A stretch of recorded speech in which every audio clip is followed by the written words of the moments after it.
pembelajaran hari ini bisa lancar sampai selesai.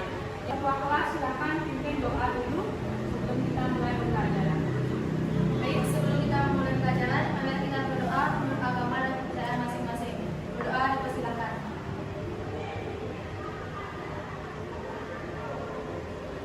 Doa selesai.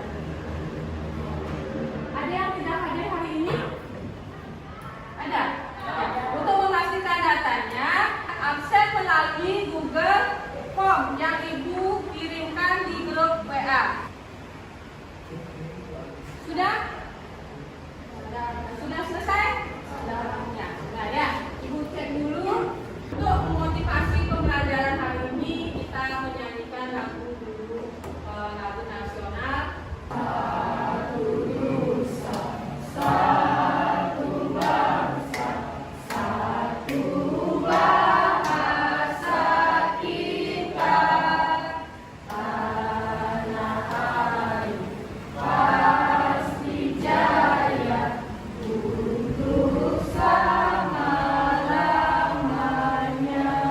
Bagus ya semangatnya.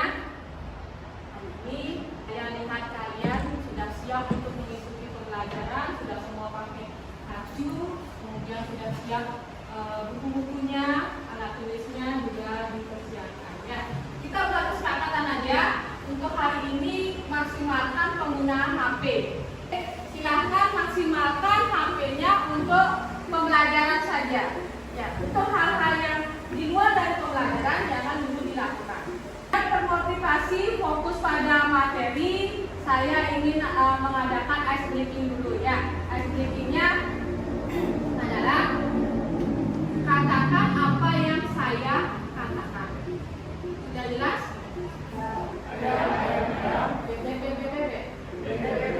Berapa ayamnya? Berapa ayamnya? Bagus ya, kalian sudah bagus. Masih ingat pertemuan sebelumnya kita membahas tentang apa? Ada yang masih ingat? Angkat tangannya. Ya, silakan. Minggu lalu kita belajar tentang pelaksanaan good governance. Ya. Pelaksanaan good governance. Good governance di Indonesia. Siapa tahu? Angkat tangannya. Yang lain gimana? Masih ingat? Ya, silakan.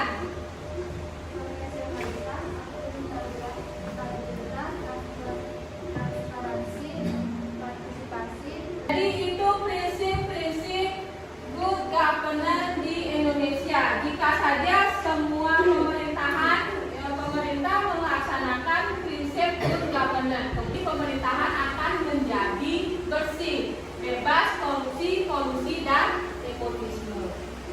Tapi kenyataannya kita oknum tertentu yang masih korupsi dan nepotisme. Di mana saja mendapatkan informasi tersebut? Ya, Saya melihat banyak pejabat yang korupsi. Saya melihatnya di YouTube. melihatnya di YouTube. Ada lagi pendapat lain? Ya? Saya sering lihatnya di Instagram. Ya, sering melihatnya di Instagram. Ada yang pernah melihat di koran? Karena kita jarang sekali kita menjumpai yang namanya koran. Karena apa? Itulah namanya perkembangan zaman, kemajuan ilmu pengetahuan dan teknologi. Kita akan mempelajari pengaruh positif dan negatif kemajuan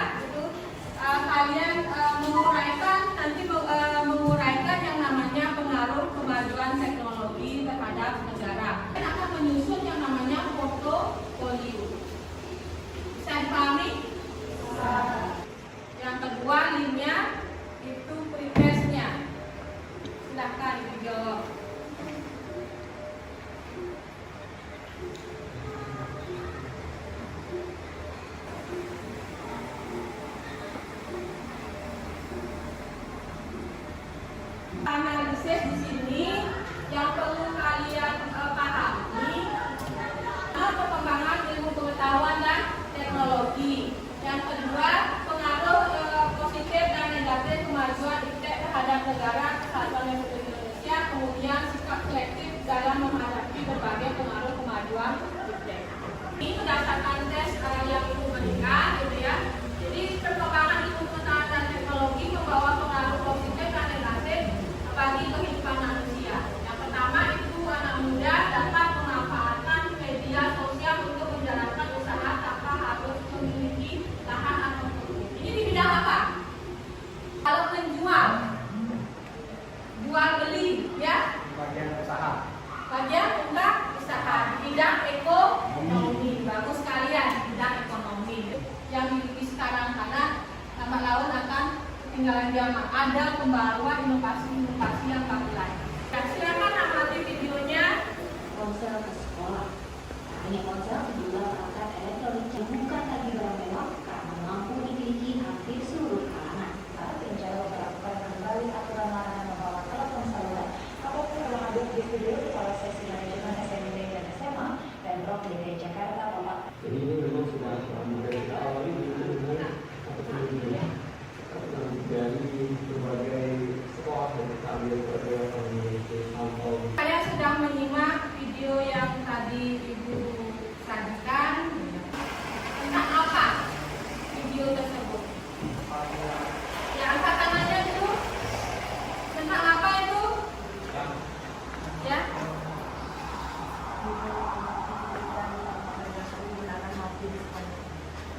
Ada pendapat lain? Tentang apa tadi? Ya? Dampak positif dan negatif penggunaan HP di sekolah. Dampak positif dan dampak negatif penggunaan HP di sekolah. Kita diskusi. Ibu bagikan MKPD-nya dulu ya. Ini MKPD-nya, silakan diskusikan. Lihat MKPD-nya.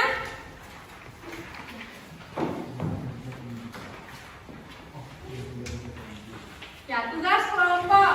Petunjuknya adalah bentuk kelompok diskusi yang terdiri dari 3 kelompok di kelas. Itu sudah kalian lakukan ya? Ada 3. Ini kelompok 1, kelompok 2, kelompok 3. Sudah jelas?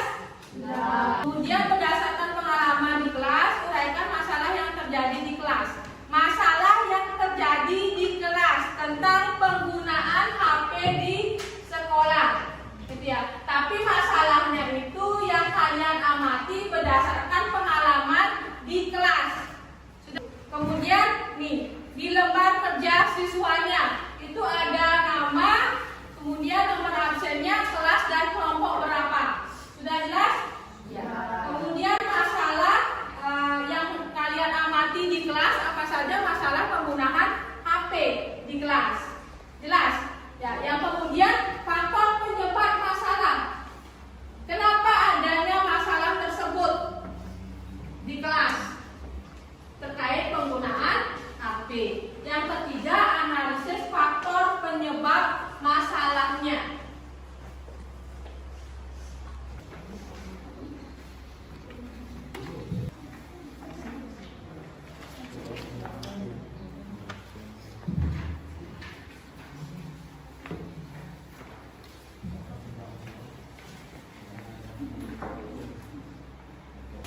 Siswa kecanduan HP karena kejenuhan belajar. Ya, siswa kecanduan HP karena kejenuhan belajar itu. Lagi dibuat lagi ya, bukan di sini ditulisnya, tapi di sini. Ya.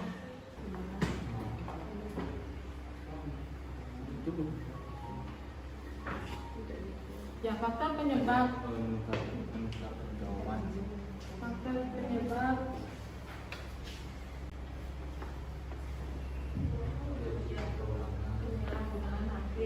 Kalau kelompok 2 apa solusinya? Membuat kesepakatan kelas. Membuat kesepakatan kelas. Kalau desain proyeknya apa terkait dengan solusi yang kalian tawarkan. Ngerti maksudnya? Ya, misalnya kalau kesepakatan kelas berarti desain kesepakatan kelasnya contohnya menggunakan Canva. Sudah jelas? Ya.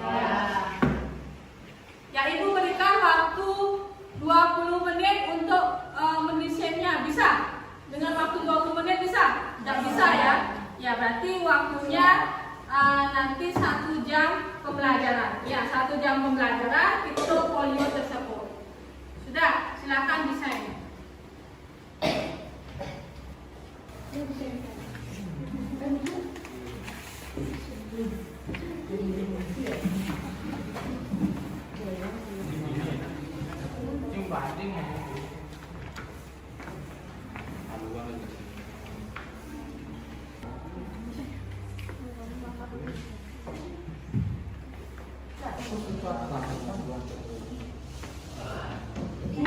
Dimulai. Saya perkenalkan, kami dari kelompok 1.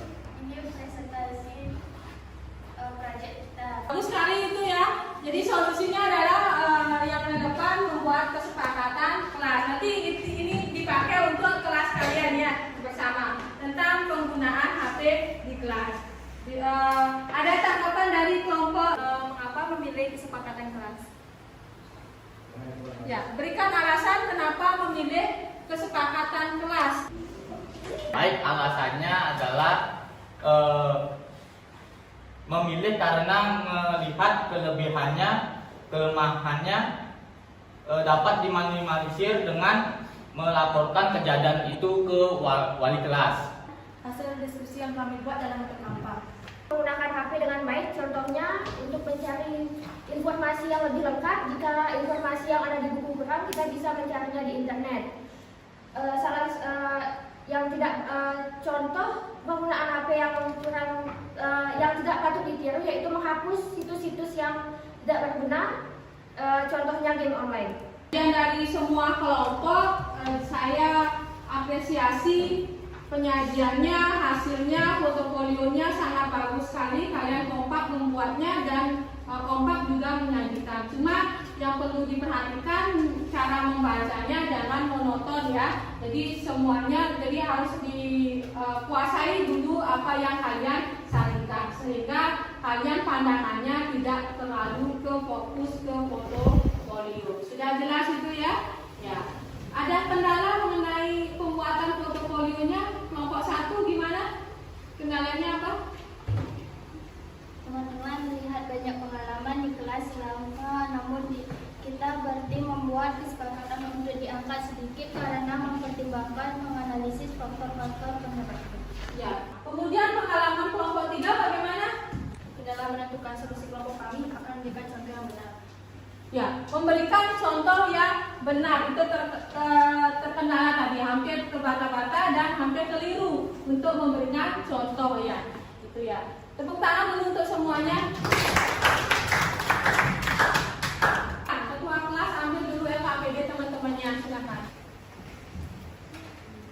Ibu nanti koreksi, kemudian setelah ibu berikan penilaian, ya, di paling terakhir ya, silakan foto dulu hasilnya. Yang minta tanda tangan orang tua, diselipin nanti minta komentar dari orang tua mengenai hasil yang kalian buat di LKPD. Bisa dipahami itu? Bisa. Ada pertanyaan? Ya. Baik, kalau tidak ada pertanyaan, yang bisa menyimpulkan materi hari ini apa? Tentang apa? Ayo, angkat tangannya. Ya, silakan. Selektif dalam menghadapi berbagai pengaruh kemajuan iptek. Ya, bagus sekali itu ya. Manfaat dari pembelajaran ini, silakan. Manfaat pembelajaran hari ini saya mengetahui bagaimana seharusnya kita memanfaatkan teknologi tersebut secara baik, sehingga dapat membantu kehidupan bukan merusak kehidupan kita. Ya, pertemuan selanjutnya kita akan mengadakan ulangan latihan-latihan soal di rumah untuk ulangan harian pada pertemuan berikutnya. Silahkan ketua kelas berdoa dulu, pimpin. Sudah kita melakukan pelajaran